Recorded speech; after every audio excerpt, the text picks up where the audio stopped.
मुंबईने पार्टी आल्या, लय मोठा बिल्डर आहे.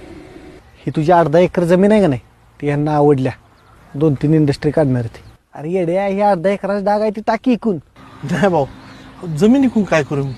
हे बघ, बाजारभावापेक्षा 4-5 लाख रुपये वाढवून द्यायला होतं. हो भाऊ, ही दर 5 लाख रुपये. ही फक्त टोकन आहे. विचार कर, टोकनच एवढा आहे म्हणजे पहिले पूर्ण अमाऊंट किती असेल? नाही भाऊ, ही जरा तुमचं पैसे. आपल्याला नाही जमीन इकायची. वाढवाडल्यापासून जमीन राखलेली आहे आम्ही. अरे तुझ्या आज्या पंजापासून बघतोय, राहायला ती कवलाच घर आहे, नाही तर कुसळच आहे ती. येड्या एकदम 40-50 लाख घेतली. अरे येड्या, गाडी बंगला घेतल्यावर तुझी किंमत किती वाढेल? काय काळजी करतोय तू? नाही भाऊ, तशा किमतीला काय अर्थ नाही. आज माझ्याकडे ही जमीन आहे म्हणून तर तुम्ही इथपर्यंत आलाय ना माझ्यासाठी. आणि ही जर जमीन इकली मी तर मला कोणी विचारणार आहे? वर्षानुवर्ष ह्या जमिनीची किंमत वाढत जाणार आहे, त्याची पैशाची किंमत नाही वाढणार. मला नाही जमीन इकायची. काय लागा बोलतोय?